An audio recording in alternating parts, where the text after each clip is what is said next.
हनुमान जी महाराज को संकट मोचन कहा गया और आज ऐसे हनुमान जी महाराज राम जी के ही संकट मोचन बने कि भस्मासुर को जिस समय वरदान दिया शंकर भगवान ने, तो भस्मासुर सबसे पहले शंकर भगवान को मिटाने के लिए दौड़ा और शंकर भगवान अपने प्राण बचाने के लिए सबसे पहले ब्रह्मा जी के पास गए और ब्रह्मा जी ने कहा कि तुम्हारा नाम भोला है, वैसा काम भी कर देते हो, ये भी नहीं सोचते कि तुम्हारा क्या होगा, तुमने वरदान दे दिया, अब भस्मासुर बन गया, अब भस्मासुर तुम्हें ही सबसे पहले नष्ट करने को तैयार है। ब्रह्मा जी ने कहा एक काम करो, नारायण के पास चलते हैं। शंकर भगवान को नारायण के पास ले गए। नारायण शेष सैया पर लेटे हुए थे। ब्रह्मा जी ने कहा त्राई माम त्राई माम त्राई माम। वहां पर नारायण ने आँख खोला। नारायण ने कहा बात क्या है ब्रह्मा? बोले देखो पीछे शंकर भगवान हाँप रहे हैं। बोले शंकर जी से पूछा कारण क्या है? तो शंकर भगवान ने हाँपते हुए कहा, बोले प्रभु, बोले हमने भस्मासुर को वरदान दे दिया है, जिसके ऊपर हाथ रखेगा वो जल के भस्म हो जाएगा। नारायण ने कहा चिंता मत करो। उसी समय नारायण प्यारे गए और नारायण ने मोहिनी का रूप बनाया, भस्मासुर से विवाह का प्रस्ताव रखा। भस्मासुर ने कहा विवाह तो करेंगे मोहिनी, लेकिन मोहिनी ने कह दिया एक शर्त है। भगवान ने कहा मोहिनी के रूप में एक शर्त है। भस्मासुर ने कहा शर्त क्या है? बोले जैसा हम नृत्य करेंगे, नाच करेंगे, वैसा तुम्हें भी हमारे साथ नाचना होगा। और यहाँ भगवान मोहिनी के रूप में नाचने लगे और जैसे ही भगवान ने अपना हाथ अपने ऊपर रखा और जैसे ही भस्मासुर का हाथ अपने ऊपर गया, भस्मासुर जल के खत्म हो गया प्यारे। और यहाँ पर क्या हुआ? शंकर भगवान ने कहा कि नारायण आज तुमने मोहिनी के रूप में आकर इस शंकर भगवान के संकट का मोचन किया है, लेकिन चिंता मत करना, जिस समय धरती पर तुम्हारा अवतार होगा, तुमने मोहिनी बनकर शंकर के संकट का मोचन किया है, मैं तुम्हारा हनुमान बनके तुम्हारे संकटों का मोचन करूंगा। इसलिए शंकर जी महाराज हनुमान जी राम जी के संकट मोचन बने। ध्यान देना, माता जानकी ने लंका में क्या कहा? हनुमान जी क्या हमें ले नहीं जाओगे? हनुमान जी ने कहा मैया क्षमा करना, ले तो आपको जाते, लेकिन कारण क्या है? बोले अवही मातो में हरि जाऊं लिवाई, लेकिन फिर वो आयुष नहीं राम में दुहाई। कचुक दिवस जननी दर धीरा और कपन सहित वहीं रघुवीरा, निश्चर मारे अरे तो ये ले जाई है। हनुमान जी महाराज ने लेकिन जानकी को लेकर नहीं गए। जानकी ने कहा कि हनुमान को नहीं जानत है जग में कपि संकट मोचन नाम तिहारो, को नहीं जानत है जग में कपि संकट मोचन नाम तिहारो। सभी लोग प्यारे हमारे साथ हनुमान जी को पुकारे।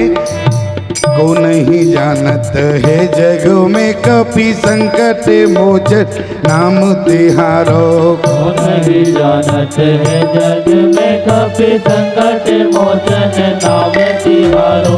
बाली समय रवि भक्ष लियो, बाली समय रवि भक्ष लियो, तब तीनों लोक भयो अंधियारो। को नहीं जानत जग में कपि संकट मोचन नाम तिहारो, को नहीं जानत है जग में कपि संकट मोचन नाम तिहारो। कौन नहीं जानता है कि हनुमान जी महाराज संकट मोचन है? यदि आप अपने नगर में जावे तो कई मंदिरों के बाहर लिखा रहता है कि संकट मोचन हनुमान मंदिर, और आज हनुमान जी महाराज स्वयं राम जी के संकट मोचन बने। संकट क्या था? जानकी की सुध नहीं लगी। सुध न तात सीता की पाई, क्योंकि अभी तक राम जी को जानकी की सुध नहीं लगी प्यारे। और आज स्थिति क्या बन गई? बानरों की टोलियां बनाई गई, सारी टोलियां चली गई प्यारे, लेकिन जो अंतिम टोली बची उसमें स्वयं हनुमान जी महाराज थे। और जब हनुमान जी महाराज के समक्ष जो सारे बंदर थे, उन्होंने पहले राम जी को प्रणाम किया और जानकी की खोज के लिए चले, लेकिन पीछे से क्या हुआ?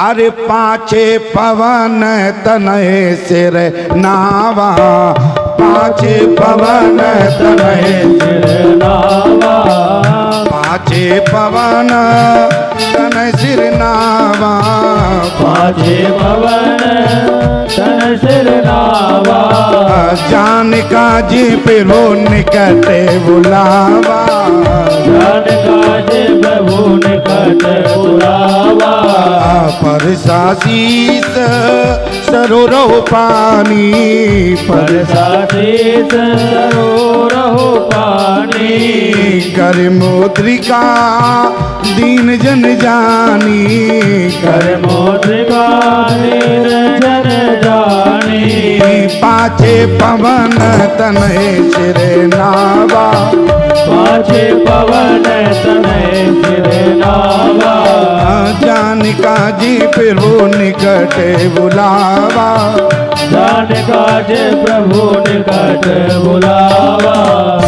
यहाँ हनुमान जी महाराज ने पीछे से प्रणाम किया और प्रणाम करने के बाद राम जी ने क्या किया, बोले परसासी से सरोरह पानी। इस चौपाई की गंभीरता पर विचार करना। पहले क्या किया, पहले हनुमान जी के सिर पर हाथ रखा, इसके बाद अपने हाथ से मुद्र का उतार के हनुमान जी को दिया। किसी ने कहा राम जी से आप पहले मुद्री दे देते बाद में आशीर्वाद दे देते, लेकिन राम जी ने कहा ये बताओ हमने आशीर्वाद तो दिया लेकिन आशीर्वाद के बाद क्या दिया, बोले मुद्र का दी। बोले तो पहले मुद्र का देते बाद में आशीर्वाद देते थे। राम जी ने कहा क्रम गड़बड़ हो जाता। क्यों? क्योंकि दुनिया ने देखा कि मुद्र का है और जिस समय जब हनुमान जी ने देखा तो क्या देखा, बोले राम नाम ए मुद्रिका में, बोले राम नाम अंकितवती सुंदर। और हनुमान जी ने उस मुद्रिका को कहाँ लिया, बोले पूर्व मुद्रिका मेल मुख माही, अपने मुख में रख लिया। क्यों? हनुमान जी से पूछा गया, हनुमान जी बोले तुम्हारी नजर में वो मुद्रिका थी लेकिन हमारे नजर में उसमें राम नाम था। और याद रखना प्यारे, राम नाम उंगली में नहीं रखा जाता, राम नाम तो मुख में रखा जाता है, इसलिए पूर्व मुद्रिका मेल मुख माही। और मुद्री बाद में दी, पहले हाथ हनुमान जी के सिर पर रखा। कारण क्या है? क्योंकि मुद्री में था राम नाम। अच्छा बताओ राम नाम जीव पर कब रहता है? जब भगवान के हाथ की कृपा होती है। याद रखना उसी की जीव पर राम नाम होता है, अन्यथा राम नाम लेना इतना आसान नहीं है प्यारे। याद रखना लोग कामकाज में तो व्यस्त रहते हैं लेकिन आज तक लोगों को यह पता नहीं है कि हमारा धरती पर आना किस लिए हुआ, हमारा धरती पर आना किस लिए हुआ, आज तक किसी प्राणी को मालूम नहीं चला। क्यों? क्योंकि हमने रामचरितमानस के केवल पन्ने पलटे हैं, चौपाइयों का गायन किया लेकिन आज तक किसी चौपाई की गंभीरता पर विचार नहीं किया। इतनी समस्या रही केवल। लेकिन जरा विचार करना, आज श्री हनुमान जी महाराज ने पाछे पवन तनय सिर नावा, जान काज प्रभु निकट बुलावा, परसा शीश सरोरह पानी, कर मुद्रिका दीन जन जानी। मुद्री दे दी हनुमान जी महाराज और हनुमान जी महाराज ने मुद्री को लिया। पूर्व मुद्रिका मेल मुख माई। हनुमान जी महाराज मुद्री को लेने के बाद चलने लगे। राम जी ने कहा हनुमान एक काम और है। हनुमान जी ने कहा बताओ। आज प्यारे राम जी ने हनुमान जी को 3 काम सौंपे। कौन? बोले बहु प्रकार। पहला, जानकी तुम्हें ही मिलेगी, मैं जानता हूं जानकी समुद्र के पार है और समुद्र पार वो व्यक्ति जा सकता है जिसके मुख में राम नाम होता है। जैसे संसार सागर है, बहु नाम संसार का, संसार से वो व्यक्ति पार जाता है जिसकी जीवा पर राम नाम होता है। और गोस्वामी जी ने तो स्पष्ट कर दिया, कलियुगो केवल नाम आधारा, कलियुग केवल नाम आधारा, सुमेरे सुमेरे नर उतर ही पारा, सुमेरे सुमेरे नर उतर ही पारा, कलियुग केवल नाम आधारा, कलियुग केवल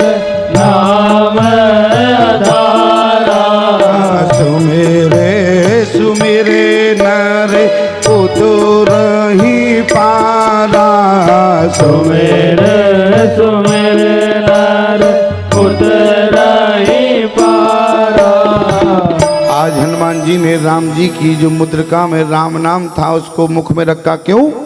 क्योंकि बहुत सागर से पार जाना है। सागर हनुमान जी को भी मिला और सागर हम और आप भी हैं। जरा विचार करना। यहाँ पर हनुमान जी महाराज से चलते समय राम जी ने कहा, बोले बहु प्रकार सीते समझायो। हनुमान जी ने हाथ जोड़ लिया, बोले प्रभु मैं जानकी को समझा सकता हूँ। बोले क्यों? जानकी को क्यों नहीं समझा सकते? हनुमान जी ने कहा, प्रभु जिस समय आपको वनवास हुआ माता जानकी को कितना समझाने का प्रयास कौशल्या ने किया। अरे स्वयं आपने समझाया, चक्रवर्ती सम्राट राजा दशरथ ने समझाया, लेकिन माता जानकी समझ नहीं पाई। और यदि समझ गई होती तो आज जानकी लंका में ना होती। इसलिए प्रभु जब आपका पूरा परिवार लगा रहा, जब जानकी को नहीं समझा पाया तो भला जानकी को मैं कैसे समझा सकता हूँ? राम जी ने कहा, देखो हनुमान निवेदन कर देना। हनुमान जी ने कहा, ये तो ठीक है निवेदन हम कर देंगे, लेकिन जानकी को समझा नहीं सकते। दूसरी बात राम जी ने क्या कही, बहु प्रकार सीते समझायो, कहे बल भी रहे, कहे बल की बात बताना। हनुमान जी ने कहा, प्रभु बल के बारे में तो जयंत ने बता दिया प्रमाण। जिस समय जयंत गया तो माता जानकी आपके साथ थी। जयंत ने क्या कहा, अतुलित बल अतुलित प्रभुताई, और मैं मति मंद जान नहीं पाई। इसलिए प्रभु बल के बारे में तो जयंत ने बता दिया था, आप भला मैं जानकी से क्या कह सकता हूँ? राम जी ने कहा, तो इसका भी निवेदन कर देना। हनुमान जी ने कहा, कोई बात नहीं प्रभु, तो हम निवेदन कर देंगे। लेकिन ध्यान देना प्यारे, अंत में राम जी ने वो बात कही जो हनुमान जी के बस में नहीं था। कौन सी बात? बोले बहु प्रकार सीते समझायो, ओ कहे बल भी रहे बेग तुम आयो। कौन? बिरही की बात कहना। और जरा विचार करना प्यारे, जितने यहां पर बैठे हैं सब अनुभवी बैठे हैं। पति पत्नी के जो बीच की जो वियोग स्थिति होती है उसका वर्णन क्या एक ब्रह्मचारी कर सकता है? क्यों? अनुभवी पुरुष कर सकता है। पति पत्नी के बीच में जो वियोग का वर्णन है या जो वियोग की स्थिति है उसका वर्णन तो केवल अनुभवी पुरुष कर सकता है। हनुमान जी के बस की बात नहीं है। और याद रखना प्यारे, हनुमान जी महाराज मर्यादा पुरुषोत्तम की मर्यादा बेटा बनना चाहते हैं। हमारे राम जी मर्यादा पुरुषोत्तम हैं। और जरा ध्यान देना प्यारे, ये बच्चे जितने भी शोरगुल कर रहे हैं थोड़ा इनको शांत कर दो। कोई भी एक व्यक्ति जाके वहाँ, ये कोई खेल का मैदान थोड़ी ना है, जो खेल रहे हो उनको बैठा लो आराम से। और जितने वहाँ जो घूमने आए हो कोई प्रदर्शनी थोड़ी ना लगी है, उससे कहो बेटा बैठना हो तो यहाँ बैठो, अन्यथा फिर घर में तो बहुत जगह होगी। क्यों? घर में क्या कम जगह है क्या जो इनको यहाँ ढील दिया तुम लोगों ने? है यहाँ कोई प्रदर्शनी थोड़ी ना लगी हुई है। एक दो व्यक्ति जाओ, बाकी के सब नहीं जाओ, कथा डिस्टर्ब हो जाएगी। ठीक है, एक दो सब संभाल लेंगे। और जरा विचार करना प्यारे, मर्यादा पुरुषोत्तम है हमारे राम जी। और आज मर्यादा की बात करने के लिए राम जी ने क्या कहा, बोले बहु प्रकार सीते समझायो, और कहे बल भी रहे बेगे तुम आयो। कहे बल भी रहे, हनुमान जी ने कहा प्रभु जानकी को समझा देंगे, बल्कि बारे में निवेदन भी कर देंगे, लेकिन बिरही की बात नहीं कर सकते। और यदि बिरही की बात करना है तो आप हमारे साथ लंका में चलो। राम जी ने कहा देखो हम तुम्हारे साथ लंका नहीं जाएंगे। और याद रखना प्यारे, हनुमान जी महाराज राम जी को लंका में ले गए। आप कहेंगे स्वामी जी कैसी बात करते हो? अरे कहीं हनुमान जी लंका में राम जी को ले गए, कहीं प्रमाण है क्या इस बात का? लेकिन ध्यान देना प्यारे, हनुमान जी महाराज राम जी को लंका में ले गए, प्रमाण क्या है? राम जी ने कहा अभी हम लंका नहीं जाएंगे। हनुमान जी ने कहा हम ले जाएंगे। बोले कैसे ले जाओगे जब हम नहीं जाएंगे? हनुमान जी ने कहा देखो, बोले यह कहनाए अरे सभी ने कहे माथा, ओ हर से चलियो ये धर रघुनाथा। राम जी को अपने अंतःकरण हृदय में बिठाकर आज हनुमान जी महाराज लंका में ले गए। क्यों? क्योंकि बात मर्यादित है, क्योंकि पति पत्नी के जो वियोग की स्थिति है, प्रेम का वर्णन है, उसका बेटा कभी वर्णन नहीं कर सकता। क्यों? जरा विचार करना। अरे एक माँ से बेटा कैसे कह सकता है कि आपको पिताजी बहुत याद करते हैं? और यदि बेटा ऐसा कहेगा तो क्या मर्यादा रहेगी उसके जीवन में?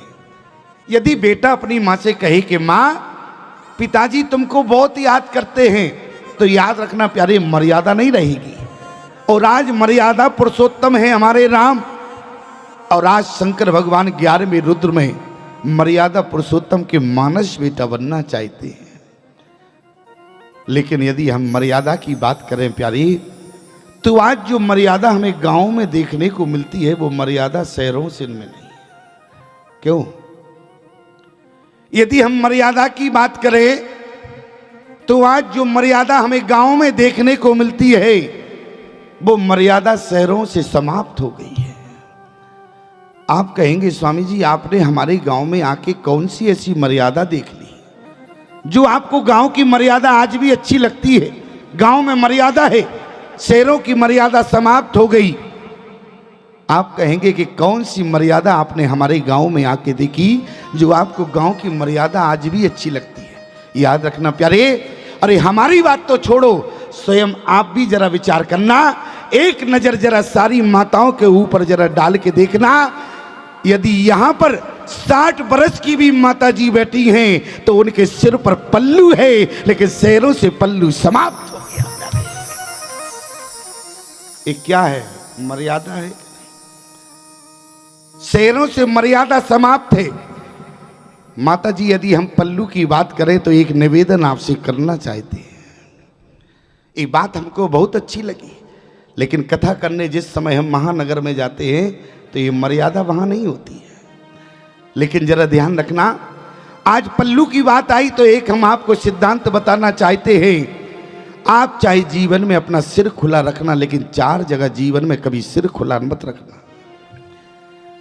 4 जगह भारतीय सनातन धर्म की नारी को अपना सिर खुला नहीं रखना चाहिए। कहां? एक तो आप किसी की यहां जब मृत्यु हो जाती है तो उस समय जावे तो भारतीय सनातन धर्म की नारी को सिर खोलकर नहीं जाना चाहिए। क्यों? क्योंकि उस समय यदि नारी सिर खोल कर जाती है तो उसके पति को रोग लगते हैं। इसलिए मृत्यु के समय में आपको किसी के यहाँ, चाहे भले ही बेटी अपने पिता के यहाँ जावे, उसके मायके में कहीं गमी हो गई हो, लेकिन उस समय भी बेटी सिर खोलकर नहीं जाती है। सिद्धांत है। और दूसरा, किसी के यहाँ बेटा या बेटी हुआ हो, सूतक लगा हो, तो उस समय भी आपको सिर खोलकर नहीं जाना, सिर के ऊपर पल्लू लेकर जाना। क्यों? जो सिर ढककर जाती है तो उसकी संतान में जीवन में कभी कष्ट नहीं आता है। इसलिए माताओं, तीसरी जगह कौन है जीवन में जिसको आपने गुरु बनाया हो, या आप मंदिर में भगवान के दर्शन को जावें तो कभी भी सिर खोल के मत जाना। क्यों? क्योंकि आपके जीवन में जो भजन और पुण्य प्रताप है वो समाप्त नष्ट हो जाएगा। और चौथी जगह, जब भगवान की कथा को श्रवण करें तो कभी भी सिर खोलकर भगवान की कथा को श्रवण न करें। क्यों? क्योंकि आपके हाथों में जो रिद्धि सिद्धि है वो जीवन भर के लिए समाप्त हो जाती है। इसलिए 4 जगह कहीं सिर खोलकर मत जाना। और आज जब हम पल्लू की बात करते हैं कि माताओं के सिर पर पल्लू होता है, तो जरा ध्यान देना हमारी बात पर। एक जगह हम शहर में गए, बहुत बड़ी गंभीर बात, देखो सत्य घटना सुना रहे। अच्छा झूठ तो हम बोलते नहीं है। अच्छा झूठ क्यों बोले? झूठ बोले तो पाप लगे, झूठ बोले तो पाप लगे। अच्छा एक व्यक्ति तो बोले स्वामी जी आपके ऊपर तो बहुत पाप लदे होंगे। हमने कहा क्यों? बोले हमने सुना है संत दरस जिम पातक तरही। बोले संत के दर्शन से पाप तो लोगों के मुक्त हो जाते हैं, लेकिन जो लोगों के पाप होते हैं वो संत के पास चले जाते हैं। क्यों? जब लोग संत को प्रणाम करते हैं तो लोग तो पाप से मुक्त हो जाते हैं, लेकिन जो लोगों के पाप हैं वो संत के पास चले जाते हैं।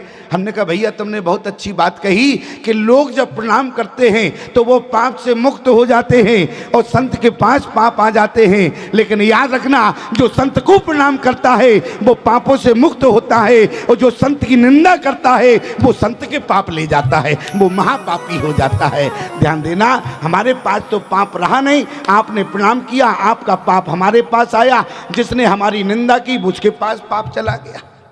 अब बताओ हम क्या पाप से घिरे लग रहे हैं? क्यों? लेकिन जरा विचार करना, क्योंकि सत्य घटना बता रहे प्यारे। एक जगह हम दिल्ली गए, हमारा चेला था, बोले स्वामी जी आपको विवाह में आना है, निमंत्रण दिया। वैसे तो साधु संतों को विवाह में नहीं जाना चाहिए, ठीक है, साधु संतों को विवाह में नहीं जाना चाहिए। आप कहें स्वामी जी क्यों नहीं जाना चाहिए? अरे राम जी की बारात में तो सबसे ज्यादा दाढ़ी वाले ही गए थे। क्यों? राम जी के विवाह में सबसे ज्यादा दाढ़ी वाले गए थे और आप कहते हैं विवाह में नहीं जाना चाहिए। अरे आप विवाह में जाएंगे, वर वधू को आशीर्वाद देंगे। हमने कहा वो तो बात तुम्हारी ठीक है, लेकिन जरा विचार करना, कलयुग का माहौल है, कहीं हम किसी के विवाह में जाएं, मान लो हमारा ही मन हो जाए हमको भी विवाह करना, तो तुम समस्या में घिर जाओगे कि नहीं? कहाँ से कहाँ बुलाया है, अब तो बाबा ने बवाल खड़ा कर दिया, अब इसका कौन विवाह कराएगा? मान लो कहीं हम हट पकड़ जाएं तो समस्या में तुम घिरोगे कि नहीं? अच्छा दूसरी बात क्या है, और मानो कहीं हमारा मन ठीक रहे, अब तुम्हारे ही बेटे का मन बिगड़ जाए, हमें तो बाबा होना है, तो तुम क्या करोगे फिर उस समय? क्यों उस समय क्या करोगे? मान लो मन है, क्यों मन बिगड़ नहीं सकता है क्या? मान लो मन बिगड़ जाए, उसने कहा कि हमें बाबा होना है, क्यों? क्योंकि लोग बाबाओं का जलवा देखकर पागल हो जाते हैं। एक जगह हम गए, उसने हमारी गाड़ी देखी, बोले वाह महाराज जी क्या गाड़ी है आपकी, बिल्कुल लग्जरी गाड़ी से आप चलते हैं, आपका तो जलवा है। हमने कहा नालायक, दिमाग खराब है, तुम्हें हमारा जलवा कैसे दिखा? बोले आप लग्जरी गाड़ी से हैं। हमने कहा याद रखना प्यारे, महात्माओं का जलवा महात्मा की गाड़ी से नहीं होता है, महात्माओं का जलवा महात्मा की गाड़ी से नहीं, महात्माओं का जलवा महात्मा की दाढ़ी से हुआ करता है। बुरी लगे तो तुम भी रख लो, हमें क्या दिक्कत की बात है?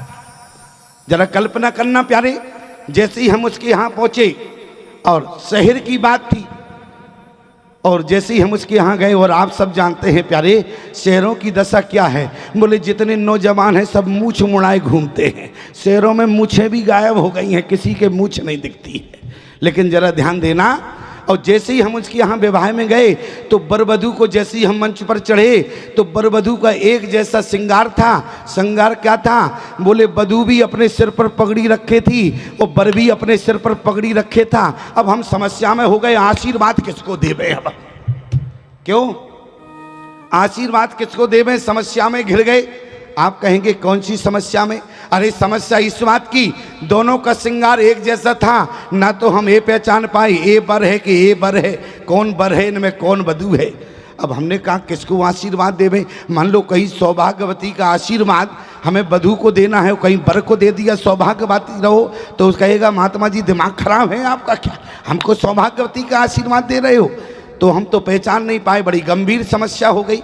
और मंच के नीचे एक भाई साहब खड़े थे, बढ़िया कोट पैंट में थे, टाई लगाए हुए थे। हमने धीरे से कहा हाथ पकड़ के, हमने कहा भाई साहब, इसलिए पहचान करना था इनमें कौन बर है कौन वधू है। और जैसे ही हमने हाथ पकड़ा, हमने कहा भाई साहब, और जैसे ही हमने कहा भाई साहब, उसने नीचे से लेके ऊपर तक देखा हमको, बोले शर्म नहीं आती आपको? हमने कहा शर्म की क्या बात, हमने भाई साहब तो कहा आपसे। अरे बोले बात वो नहीं है, आपने मुझसे भाई साहब क्यों कहा? हमने कहा भाई साहब नहीं तो क्या कहें, आप कोट पैंट पड़े हैं, बड़ी टाई लगी है। बोले हम भाई साहब नहीं हैं। हमने कहा तो क्या हो? बोले हम लड़की की माता जी हैं। हमने कहा और गजब हो गया। क्यों प्यारे? अच्छा बताओ शहरों में ये मर्यादा है क्या? मर्यादा समाप्त है, लेकिन गांव में मर्यादा है। याद रखना प्यारे, आज राम जी ने क्या कहा? बहु प्रकार सीते समझायो, ओ कहे बल भी रहे बेगे तुम आयो। क्या बोले? बहु प्रकार सीते समझायो, ओ कहे बल भी रहे बेगे तुम आयो। पर सासी से सरोवरो पानी, और कर मुद्रिका दीन जन जानी। आज प्यारे हनुमान जी महाराज के सिर पर हाथ रखा और अंत में क्या कहा? बोले कहे बल भी रहे। अरे कहीं बल भी रहे बेग तुम आयो। बेग माने होता जल्दी आना, देर मत करना, ध्यान देना। और जैसे ही हनुमान जी महाराज को भेजा, हनुमान जी महाराज मर्यादित बेटा हैं, लेकिन आज समाज से प्यारे बेटों की मर्यादा समाप्त है। आज समाज में बेटों की मर्यादा समाप्त है। और जरा ध्यान देना हमारी बात पर, एक जगह तो और गंभीर समस्या हो गई। एक व्यक्ति हमारे पास आया, बोले स्वामी जी समस्या है। हमने कहा बताओ समस्या क्या है। बोले बेटा बहुत नालायक है। तो हमने कहा हम क्या कर सकते हैं।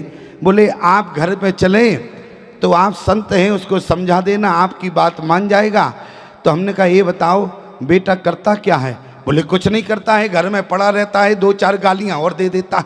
हमने कहा ये बताओ मान लो हम घर में गए और 2-4 गालियां हमको और दे दी तो हम और बेइज्जती का सर्टिफिकेट लिए घूमेंगे नगर में।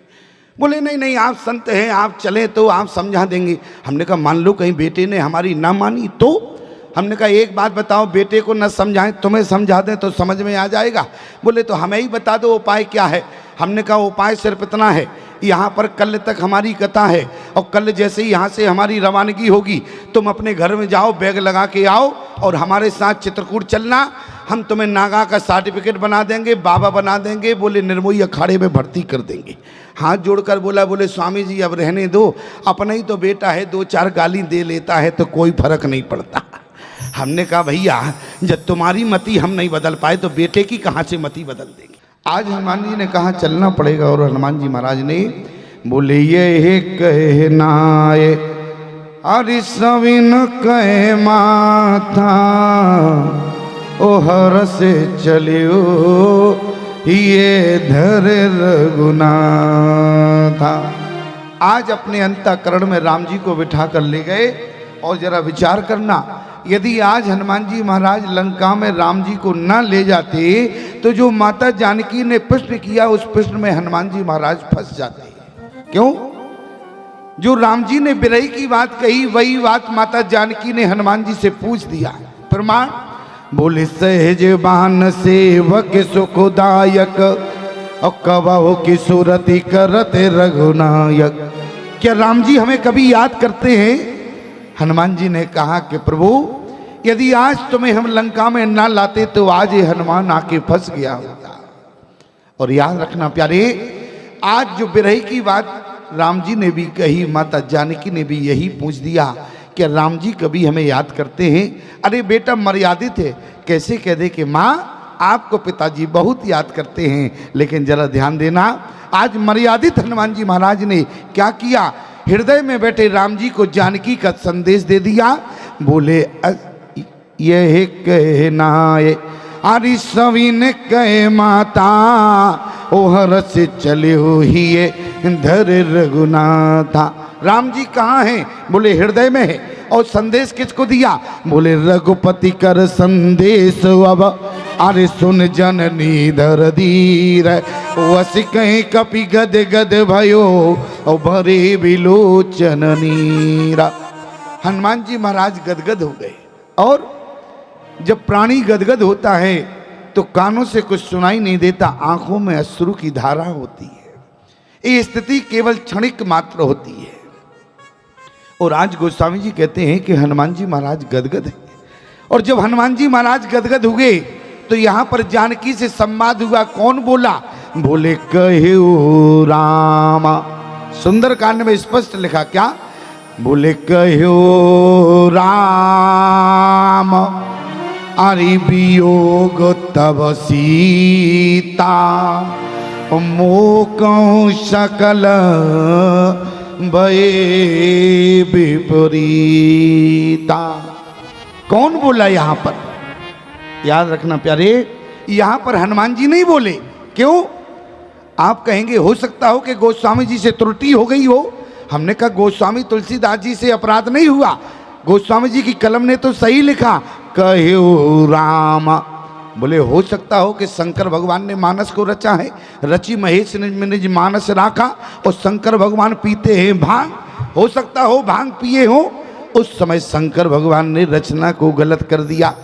जैसे कि अभी बोला, कौन सी मंडली थी ये है? बोला पिलाना तो चाहिए था भांग का गोला, लेकिन पिला गए शरबत। क्यों? अच्छा, भोला मंडली को शरबत पिलाना चाहिए था। माताएं कहती हैं नहीं, शरबत पिलाना चाहिए था। लेकिन हमारे भाऊबंदी कहते हैं नहीं, बोले उन्हें तो भांग घोंट कर पिलाना चाहिए था। लेकिन ध्यान देना प्यारे, ये तो विनोद की बात है, लेकिन याद रखना, बोले यहां पर कौन बोला? हनुमान जी नहीं बोले। प्रमाण बोले कयो राम अरि वियोगो तब सीता मोकहु सकल भये विपरीता। हो सकता है कि एक बार त्रुटि हो जाए, लेकिन दोबारा पुनरावृत्ति नहीं होती। दूसरी पंक्ति में क्या लिखा है? तत्व प्रेम कर, एक एक शब्द बोल रहे, बोले तत्व प्रेम कर, अरे अरम में तोरा और जानत प्रिया एक मन मोरा। अब ईमानदारी से बताओ, यहां प्रिया शब्द आया तो क्या हनुमान जी महाराज जानकी से प्रिया कहेंगे? क्यों? अरे पत्नी से प्रिया कहने का अधिकार केवल पति को होता है। और सिद्धांत क्या कहता है? बोले जब वातावरण एकांत का हो, पति पत्नी एकांत अवस्था में हो, ये नहीं है कि 50 आदमियों के सामने अपनी पत्नी से प्रिया कहो। सिद्धांत क्या कहता है? राम जी ने 2 बार प्रिया कहा, एक बार कब कहा? बोले लक्ष्मण गए बनई जब, अरे कंद मूल फल लेना। उसी समय राम जी ने क्या कहा? बोले सुनो प्रिया व्रत रोचर सुशीला, और मैं कछु करबो ललित नरलीला। दूसरी बार तत्व प्रेम कर अरम तोरा जानत प्रिया, अरे एक मन मोरा सो मन सदा रहते तोहे पाई। पति का मन कहाँ होता है? जब तक संतान नहीं होती पति का मन पत्नी के पास रहता है। और राम जी ने यही बात कही, सो मन सदा अरे रहते तोहे पाई, और जानो प्रीत रस इतने हो माई। क्यों? क्योंकि हनुमान जी की जो दशा है वो केवल क्षणिक मात्र है। अभी हनुमान जी जाग जाएंगे, अभी केवल गदगद हैं, और गदगद की स्थिति केवल थोड़ी देर होती है। इसलिए राम जी ने क्या कहा? बोले केवल थोड़ी देर में समझ लो, और आप लोग भी थोड़ी देर में समझने का प्रयास करना। केवल पति ही अपनी पत्नी से प्रिया कहता है। और याद रखना, पति किसी दूसरे की पत्नी से प्रिया नहीं कह सकता। और हमारी बात पर विश्वास ना हो तो किसी की दूसरे की पत्नी से प्रिया कहकर देख लेना, समाज में कम से कम 50 चप्पल पड़ेगी। अच्छा, पड़ेंगी कि नहीं पड़ेंगी? अच्छा, कम से कम 50 तो पड़ेंगी। ज़्यादा पड़ जाए तो हम गारंटी भी नहीं दे सकते, हो सकता हो ज़्यादा भी पड़ सकती है। क्यों? अरे दूसरे की पत्नी से प्रिया कहोगे, अपराधी माने जाओगे। यहाँ हनुमान जी नहीं बोले, सुंदर कांड में प्रमाण है। कौन बोला? बोले कहे वो राम अरि वियोग तब सीता, ओ मोकहु सकल भये विपरीता। तत्व प्रेम कर अरम तोरा जानत प्रिया एक मन मोरा, सो मन सदा अरे रहते तोहे पाई, जान प्रीत रस इतने हो माई। और याद रखना प्यारे, आज हनुमान जी लेकर गए, विरह की बात है, बेटा फंस जाता। बेटा हो तो हनुमान जी जैसा मर्यादित बेटा हो प्यारे, कितने अच्छे से मर्यादा का पालन हनुमान जी ने किया। और आज यदि बेटों की मर्यादा की बात करें, एक व्यक्ति मुझे अपने घर ले गया, बोले बेटा बहुत नालायक है। हमने कहा ये बताओ, घर तो चलेंगे लेकिन बेटा कुछ करेगा तो नहीं? अरे बोले कुछ नहीं करेगा, आप कम से कम घर तो चले। और जैसे ही हम उसके घर गए और हमने जैसे ही दरवाजे पर पहला कदम रखा तो बेटा साष्टांग हमारे चरणों में लेट गया, प्रणाम किया, मतलब लेट कर प्रणाम किया। हमने कहा बाप तो कह रहा था बेटा बहुत नालायक है, बेटा तो संस्कारी है। क्यों? बाप ने कहा कि बेटा बहुत नालायक है लेकिन बेटा संस्कारी निकला। हमने धीरे से कान में कहा उसके पिता के, हमने कहा क्यों, तुम झूठ बोल रहे थे, तुम्हारा बेटा तो संस्कारी है, मुझे लेटकर प्रणाम किया, तुमने कहा कि बेटा नालायक है। अरे बोले स्वामी जी आपको देखकर प्रवृत्ति बदल गई होगी। बेटा तो नालायक ही है, लेकिन आपको देखकर प्रवृत्ति बदल गई। हमने कहा चलो तो कोई बात नहीं, जब देखकर इतनी समझ आ गई है तो समझा कर तो और समझ आ जाएगी।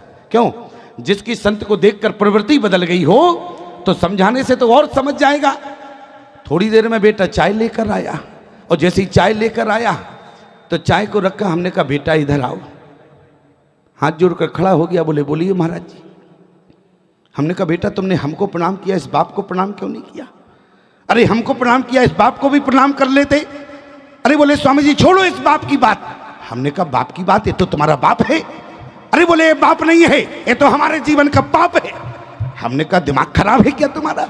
अरे बाप को बाप कहते हैं, बाप को पाप बोलना है, क्या बात है? मामले को समझा हमने कहा ये बताओ ये तुम्हारा बाप है? अरे बोले बाप नहीं है। हमने कहा बाप नहीं है तो क्या है तुम बताओ। अरे बोले स्वामी जी क्या बता, मैं इसी बाप की बदौलत हाई स्कूल में 10 बार फेल हुआ हूं। हमने कहा इसी बाप की बदौलत हो गए हो?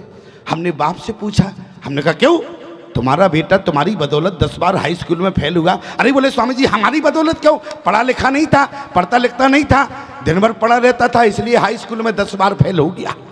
हमने कहा क्यों बेटे तुम पढ़ते लिखते नहीं थे, इस बार इसलिए फेल हुए हो? अरे बोले स्वामी जी वो बात नहीं है। हमने कहा बात क्या है? बोले जिस समय हमारा हाई स्कूल का पेपर होता था तो गांव भर के बाप अपने बेटों को नकल देने जाते थे और हमारा बाप घर में ही बैठा रहता था। अब बताओ दोष किस पे लगा रहा? बाप पे। हम समझ गए ये बेटा नहीं है तो इनके जीवन का चपेटा है। अच्छा बेटा होता तो ऐसी बात करता क्या? क्यों? बेटा होता तो ऐसी बात करता क्या? लेकिन ध्यान देना प्यारे, हमारे हनुमान जी महाराज मर्यादित बेटा हैं, और जब बेटों की बात आती है तो एक बेटे का नाम और लिया जाता है। हर प्राणी चाहता है, हर माता पिता की इच्छा होती है हमारे यहाँ श्रवण कुमार जैसा बेटा पैदा हो। क्यों? हर प्राणी चाहता है, हर माता पिता की इच्छा होती है हमारे यहाँ श्रवण कुमार जैसा बेटा हो। तो एक जगह हम कथा कह रहे थे, हमने कहा क्यों गांव में कोई श्रवण कुमार जैसा बेटा है? एक बेटा खड़ा हो गया। हमने कहा तुम श्रवण कुमार जैसे बेटे हो, आओ हमारे पास। और जैसे ही हमारे पास आया हमने सोचा गले से उतार के माला पहनाए। माता पिता खड़े हो गए, बोले अभी माला मत पहनाओ। हमने कहा क्यों? बोले क्या ये श्रवण कुमार जैसा है? हमने कहा श्रवण कुमार जैसा नहीं है बेटा, तुम श्रवण कुमार जैसे कारनामे नहीं है तुम्हारे। अरे बोले स्वामी जी क्यों? बोले तो हम आपको अगली बार आप हमारे गांव में आना तो हम आपको श्रवण कुमार बनकर दिखाएंगे। हमने कहा कोई बात नहीं बेटा, अच्छी बात है, अगली बार आएंगे तुम श्रवण कुमार बन के दिखाना, अगली बार आएंगे तब माला पहना देंगे। और 1 साल बाद हम उसके गांव में पहुंचे, और जैसे ही उसके गांव में पहुंचे तो हमने कहा क्यों हमारे श्रवण कुमार कहाँ हैं, मंच पर आए।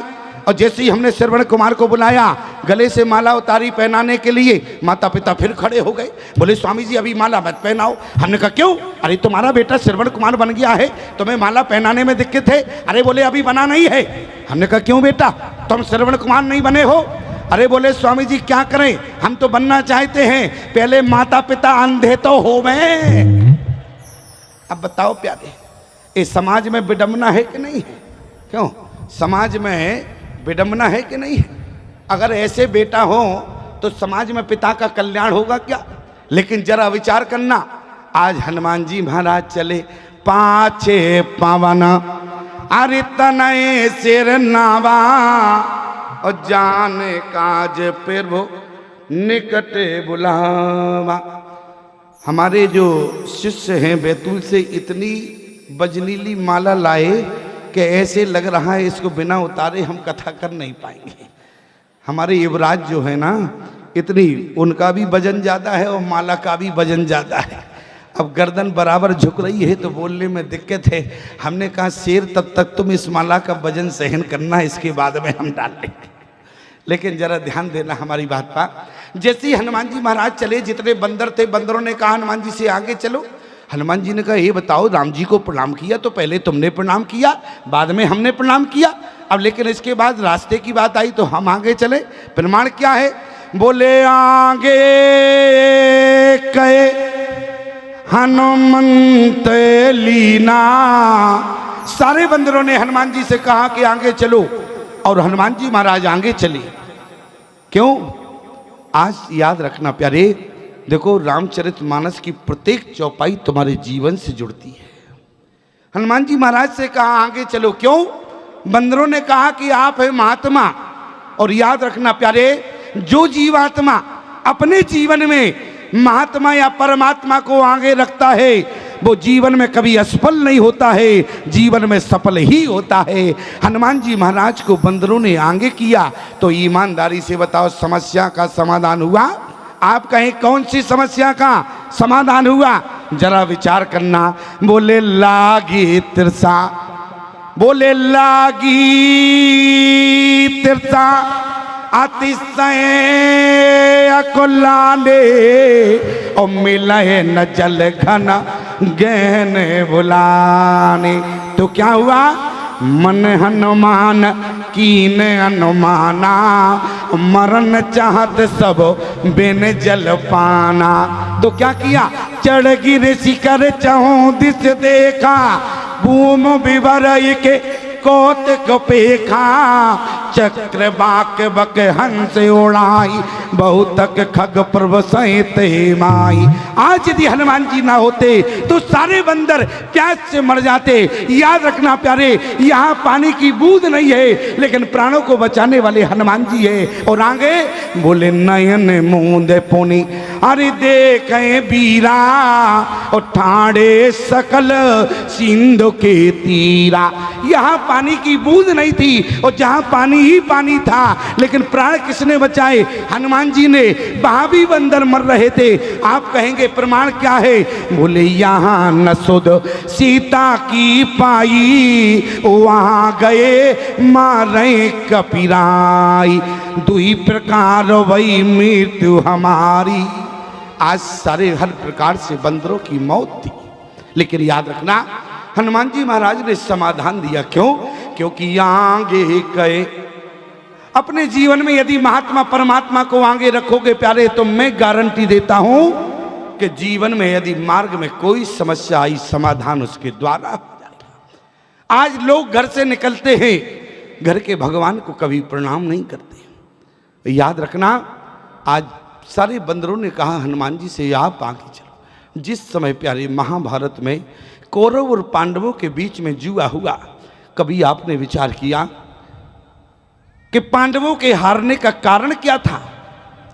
कौरव जुआ में जीत गए और पांडव जो है वो जुआ में हार गए। द्रौपदी ने कन्हैया से कहा कि कन्हैया तुम उसी जुआ में बैठे रहे हमारे पांचों पतियों के बीच में, इसके बाद भी हमारे पांचों पति हार गए। कन्हैया ने कहा कि बहन द्रौपदी, जितना हमारा अपराध नहीं है जितना तुम मुझे डांट रही हो। द्रौपदी ने कहा आज मेरे पांचों पति हार गए, आप उसी जुआ में बैठे रहे, इसके बाद भी अपराध की बात करते हो। सबसे बड़ा अपराध आपका यही है कि हमारे पांचों पति आपके रहते हुए हार गए। लेकिन भगवान ने जिस समय कहा कि बहन द्रौपदी जरा विचार करो कि जिस समय जुआ प्रारंभ नहीं हुआ, दुर्योधन ने एक शर्त रख दी। क्या? दुर्योधन ने कहा कि हमारी तरफ से पहली चाल हमारा मामा शकुनी चलेगा। यदि तुम्हारे पांचों पतियों में से कोई भी पति कह देता कि यदि तुम्हारी शर्त है, तुम्हारी तरफ से जुआ की पहली चाल तुम्हारा मामा शकुनी चलेगा, तो हमारी तरफ से जुआ की पहली चाल परमात्मा कन्हैया चलेगा। तो जीवन में हारने वाले नहीं थे। याद रखना प्यारे, जो परमात्मा को आगे रखता है वो जीवन में कभी परास्त नहीं होता है। और आज हनुमान जी महाराज को आगे के हनुमंत लीना, सारे बंदरों को आगे किया तो प्यारे किसी भी बंदर का प्राण नहीं गया। बल्कि क्या हुआ, जब समुद्र किनारे पहुंचे सारे बंदर की टोलियां आई। जामवंत जी ने पूछा क्यों जानकी का पता चला? बंदर ने कहा तुम्हें हमारे मुख से पता नहीं चलता। जामवंत जी ने कहा क्या मतलब? अरे बोले काम हो जाता है तो व्यक्ति का मुख बता देता है। बोले व्यक्ति का मुख बता देता, लेकिन 84 लाख योनियों में केवल बंदर का मुख ऐसा होता है जिसके चेहरे पर ना कभी हंसी होती है, बैठता ऐसे है जैसे पूरे देश की चिंता इसी बंदर को लगी हो। ये बंदर की दृष्टि होती है, ध्यान देना। और आज जामवंत जी ने कहा तुम्हारे मुख से पता नहीं चलता। बंदर ने कहा यदि जानकी का पता लग जाए तो हम अवश्य जा सकते हैं। जामवंत जी ने उसी समय क्या कहा? बोले अभी अभी संपाति ने बताया जो ना गए सती जो जन सागर करहि सुराम, काज मतियागर। ध्यान, क्या? ध्यान से सुनना। जो ना गए सत जो जन सागर कर रहे सो, वो व्यक्ति राम काज कर सकता है जो 100 योजन समुद्र पार जा सकता है। और आज जामवंत जी ने कहा जा सकते हो? बंदरों की टोली में से एक खड़ा हो गया, बोले मैं जा सकता हूँ। जामवंत जी ने कहा बहुत अच्छी बात, जा सकते हो? बोले जा तो सकते हैं लेकिन केवल 75 योजन जा सकते हैं। जामवंत जी ने कहा 75 योजन से काम नहीं चलेगा। दूसरा बंदर खड़ा हो गया, दूसरे बंदर ने कहा कि हम 85 योजन जा सकते हैं। बोले तो 85 योजन से भी काम नहीं चलेगा। तीसरे बंदर ने कहा कि हम 99 योजन जा सकते हैं। जामवंत जी ने कहा 1 योजन की कमी और रह गई। सारे बंदरों ने कहा जितनी ताकत थी उतनी बता दी, अब पार नहीं जा सकते हैं। क्यों? बंदरों ने ऐसा क्यों कहा? बंदर जानते थे कि आने वाले इतिहास में हमारा नाम आ जाएगा कि कोई बंदर बलवान नहीं था। ऐसे समझना प्यारे, बंदरों ने इसलिए उतने बल की बात की कि आने वाले इतिहास में कम से कम हमें कोई बलवान तो कहे। एक बार एक जंगल में आग लग गई और सारे जंगल के पशु पक्षी भाग खड़े हो गए, लेकिन एक छोटी सी चिड़िया रही, सरोवर में जाए चोंच में पानी ले, जंगल की आग बुझाए। किसी ने कहा कि चिड़िया तेरी चोंच में बूंद 2 बूंद पानी आता है, तुम क्या जंगल की आग बुझा पाओगी? चिड़िया ने कहा कि देखो हमारा प्रयास आग बुझाना नहीं है, मेरा प्रयास केवल इतना है आने वाले इतिहास में हमारा नाम भगोड़ों में ना आ जाए, कम से कम आग बुझाने वालों में हो। यही बात बंदरों ने कही। प्रमाण क्या है? अरे निज निज बले सबे का हो भाका, निज निज बले सबका निज निज बले सबे काहू बाका, निज निज बले सबका पार जाए करे संत राका, पार जाए कर संत पार जाए करे संत राका, पार जाए कर संत राका। जामवंत जी ने कहा तो तुम्हारा बल बेकार है। ध्यान से सुनना। इतनी देर में अंगद ने कहा कि मैं जा सकता हूँ पार, और जैसे ही अंगद ने कहा कि मैं जा सकता हूँ, जितने बंदर बैठे थे सब ताली बजाने लगे, बोले अंगद भैया की जय हो, अंगद भैया की जय हो। अंगद जी ने कहा ठहरो, अभी हमने जाने की बात की है। जामवंत जी ने कहा क्या मतलब? बोले जा तो सकता हूँ। जामवंत जी ने कहा जा सकते हो, तो कहा कि मैं जा तो सकता हूँ लेकिन। जामवंत जी ने कहा यही शब्द खराब है, जहाँ पर लेकिन किंतु परंतु लग जाए समझ लो काम में संशय है। जामवंत जी ने कहा जा सकते हो, आगे बोले जा तो सकता हूँ लेकिन लौट के नहीं आ सकता। जामवंत जी ने कहा बैठ जाओ, 3 घंटे से सबका दिमाग खराब कर रहे हो, मैं जा सकता हूँ जा सकता हूँ। अरे जाओगे लौट के ना आओगे, एक बंदर और गांठ का चला जाएगा, बैठ जाओ, किसी का दिमाग खराब मत करो। अंगद जी ने क्या कहा? बोले अंगद कहाँ, अरे जाऊं मैं पारा और जिए संशय कचो फिर तीवारा। और आगे अंगद जी को बैठाल दिया। अंगद जी किस काल का नेतृत्व कर रहे हैं प्यारे? अंगद जी केवल प्यारे भविष्य काल का नेतृत्व कर रहे हैं। क्यों? ऐसे समझना जैसे मान लो तुम्हारे घर में नाती हो और तुमने कहा कि बेटा पेट में बहुत दर्द है, और बेटा ने कहा, नाती ने कहा हम इलाज करेंगे। तुमने कहा बेटा इलाज कब करोगे? अब नाती बोले जब हम डॉक्टर बनेंगे। दर्द अभी है, इलाज भविष्य में हो रहा है। तो ईमानदारी से बताओ ये भविष्य काल का हुआ। अंगद कहीं जाऊं मैं पारा और जिए संशय कछु फिर तीवारा। जामवंत जी ने बैठा दिया। अब अंगद जी ने कहा जामवंत जी तुम बताओ, अब काम तो हमसे नहीं हो रहा, राम काज तुम बताओ। तो उसी समय जामवंत जी ने क्या कहा? बोले जवही त्रिविक्रमा आरी रहो खरारी और तब मैं तरुण रहो बलवारी। अच्छा, अंगद जी ने कहा तब की बात नहीं हो रही, अब की बात बताओ, समस्या आपकी है। और याद रखना जामवंत जी किस काल का नेतृत्व कर रहे हैं? जामवंत जी भूतकाल का। क्यों? पहले है बात। अब की पोजीशन क्या है? बोले नहीं तन रहा अरे प्रथम बल लेसा, जो पहले था वो अब नहीं है, इसलिए राम काज मैं नहीं कर सकता। अंगद जी ने कहा जामवंत जी तो तुम भी बैठ जाओ, तुम भी किसी काम के नहीं हो। जामवंत ने विचार किया कि राम काज ना तो वर्तमान काल से होगा, बोले जामवंत ने कहा ना तो भविष्य काल से होगा ना प्यारी भूत काल से होगा, यदि राम काज होगा तो केवल वर्तमान काल में होगा। और वर्तमान काल का नेतृत्व बोले हनुमान जी महाराज ने किया। ध्यान देना प्यारे, इस कथा को पूरे अपने जीवन से जोड़कर देखना। राम काज क्या है? हनुमान जी महाराज को जिस समय जामवंत जी ने जगाया, बोले पवन तनहि बल पवन समाना, बुद्धि विवेक विज्ञान निधाना। तो क्या हनुमान जी ने अपना आंख खोला? नहीं खोला।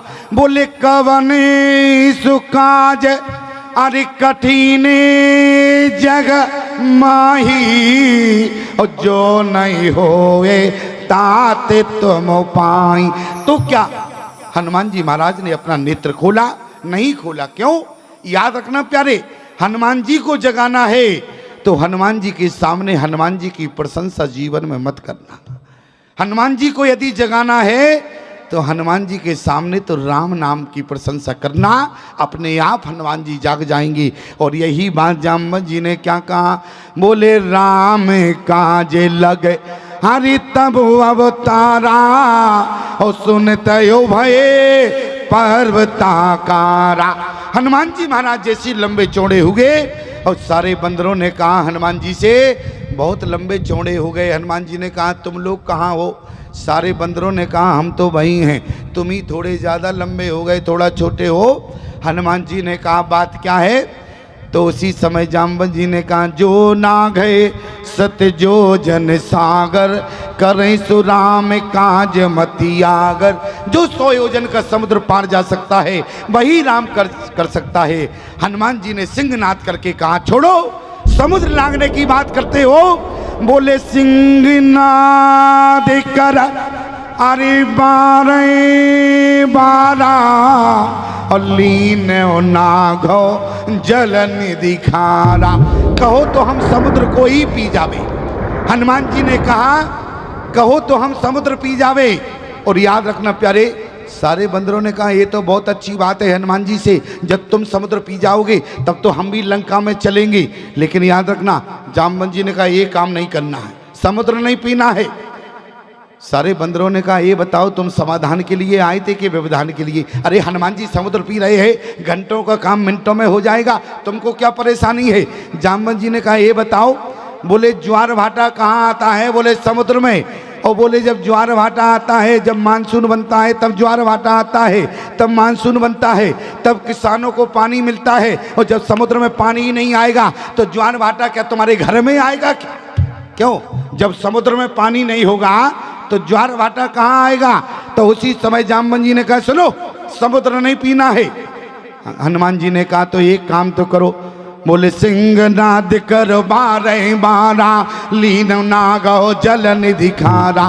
तुम कहो तो हम 1 सेकंड में समुद्र को लांग जाए। जामवंत जी ने कहा ये ठीक बात की तुमने, समुद्र को लांगना है। अच्छा और आगे क्या करना है? हनुमान जी ने कहा सहते सहाय अरे रावण मारी वानो यहाँ त्रिकूट ओ पारी। हम समुद्र के उस पार जाएंगे और त्रिकूट पर्वत को सीधा समुद्र में डुबो देंगे। जामवंत जी ने कहा ये भी नहीं करना है। क्यों? क्योंकि ब्रह्मा जी ने रावण की मृत्यु लिखी है राम के हाथों, और तुम ही जो है रावण को मार दोगे। तो बोले रामचरित नहीं होगा, बोले हनुमान चरित होगा।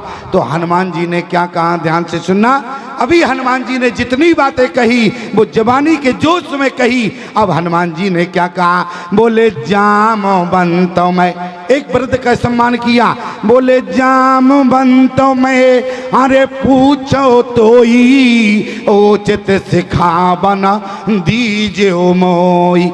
अब जरा हनुमान जी महाराज से जामवंत जी ने क्या कहा? इतना करो, केवल शब्द पर ध्यान देना। बोले इतना करो अरे तात तुम जाई।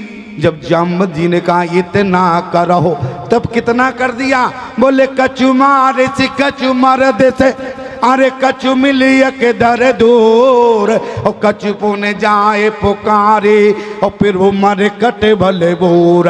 जब कहा कि इतना करना तब कितना कर दिया।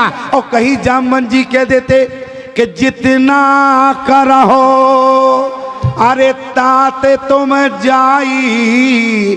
तो ईमानदारी से बताओ लंका के फाउंडेशन का पता चलता, कहाँ लंका थी पता चलता, लेकिन क्या कहा, बोले ये इतना करहो। तब हनुमान जी ने कितना कर दिया।